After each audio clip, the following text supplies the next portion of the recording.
எனக்கு நிறைவு என்னன்னா, தமிழ் திரைப்படத்தில் தமிழ் வாழ்கன்னு ஒரு சத்தம் கேட்குது. அது அது வியக்கத்தக்கதாக இருக்குது. அது தம்பி சிவா வந்து கடைசியாக தமிழ் வாழ்கன்னு கையை உயர்த்தி இருக்கும்போது நானே கத்துற மாதிரி தான் இருந்தது அது.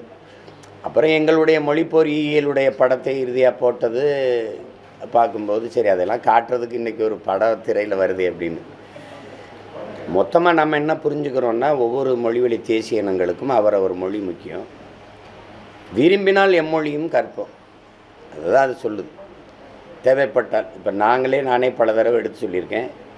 ஈழத்தில் நாங்கள் எங்கள் தாய் நிலத்தை இழந்துட்டு பல்வேறு நாடுகளுக்கு ஏதிலிகளாக போனோம். ஃப்ரான்ஸுக்கு போனோம். ஆனால் ஃப்ரெஞ்சு கற்றுக்கிட்டு நாங்கள் அகதியாக போகலை, அங்கே போய் கற்றுக்கிட்டோம். தமிழ்நாட்டில், கேரளாவில், ஆந்திராவில் எல்லா மாநிலங்களிலிருந்தும் நம்ம இராணுவத்தில் இருக்கோம். அங்கே ஹிந்தி போய் கற்றுக்கிற வேண்டியது இருக்குது.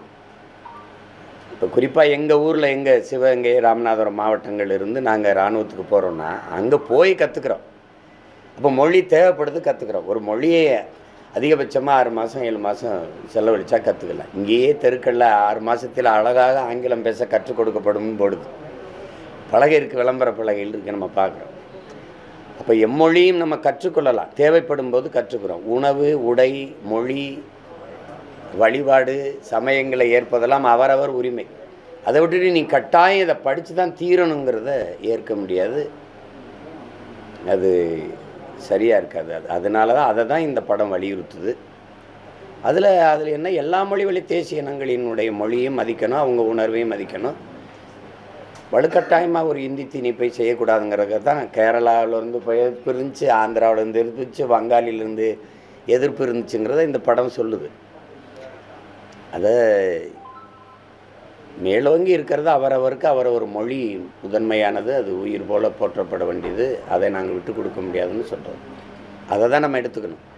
ஆனால் தமிழ் இளம் தலைமுறையினர் இதுதான் நம்ம மொழி போராட்ட வரலாறுன்னு நினைக்கக்கூடாது. மொழி போராட்ட வரலாறு தனியாக இருக்குது. நானே நிறைய புத்தகங்களை அதுக்காக வெளியிட்டிருக்கேன். உயிர் எழுத்துன ஐயா நடராஜன் அவர்கள் எழுதின புத்தகத்தை நான் தான் வெளியிட்டேன், உயிர் எழுத்துன. அதிலேயே கூட எங்கள் மாமா, நான் காமராசர், எங்கள் மாமா காளிமுத்து அவர்களுடைய பேரெல்லாம் விடுபட்டு போச்சு. அப்படி உண்மையான போராட்ட வரலாறு நமக்கு வரலாற்றில் பதிவில் இருக்குது. அதை தான் நம்ம பிள்ளைய படிச்சுக்கிறணும், தெரிஞ்சுக்கணும். இது ஒரு அந்த பின்புலத்தை, அந்த உணர்வை எடுத்துக்கொண்டு சுவைக்காக ஒரு திரைக்கதையை எடுத்திருக்காங்க. அதில் எடுத்த விதம், அந்த சொல்லிப்போன இது, நடித்த என்னோட தம்பி சிவகார்த்திகேயனுடைய பங்களிப்பு, தம்பி ஜெயம் ரவி எதிர்நாயகனாக நடித்த அவருடைய பங்களிப்பு, தம்பி அதர்வா, குறிப்பாக ஒளிப்பதிவு, அதில் மேலாக என்னுடைய அன்பு தம்பி ஜி பிரகாஷின் 100வது படம். பின்னணி இசை, பாடல்லாம் ரொம்ப நேர்த்தியாக இருந்தது. பின்னணி இசை வந்து ரொம்ப சிறப்பாக பண்ணி ஒத்துழைச்சி அந்த படத்தை தூக்கி நிறுத்தியிருக்காப்புல.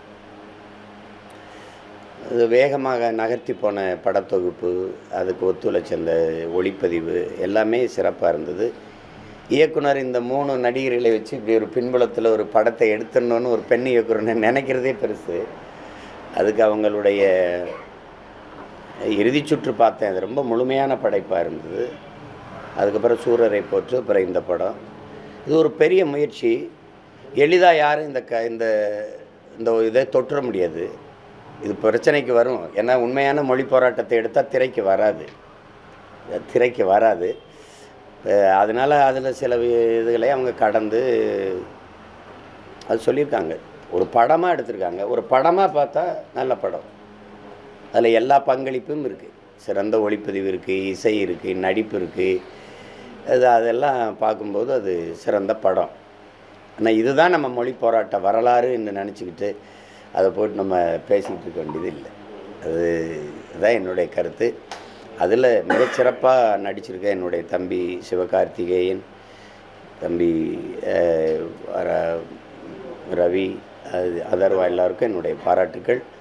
இயக்குனருக்கு என்னுடைய வாழ்த்துக்கள். ஏன்னா இது ஒரு பிரச்சனையான களம், இதை போய் தொடுவோம்னு ஒரு பெண் இயக்குனர் தொட்டு அதை செஞ்சுருக்கிறது பாராட்டுக்குரியது தான். அதை போய் நம்ம இந்த படத்தை படமாக பார்த்துட்டு வந்துடுங்க. இதுதான் நம்ம மொழி போராட்ட வரலாறுன்னு நினச்சிக்கிட்டு அதை ஒப்பிட்டுக்கிட்டு இருக்காதிங்க. அவ்வளோதான் என்னுடைய வேண்டுகோள். அதை இதை தயாரித்த தம்பி ஆகாஷ் பாஸ்கருக்கு என்னுடைய அன்பும் வாழ்த்துக்கணும். ஏன்னா எடுக்கணும்னு நினைக்கணும். யார் எடுத்தாலும் பிரச்சனை வரும். ஒருவேளை அரசே துணிஞ்சு அரசே தயாரித்து இந்த மொழி போராட்டத்தை ஆவணப்படுத்தணும்னு உள்ளதை உள்ளபடி எடுத்தால் அதை பதிவு செய்யலாம்.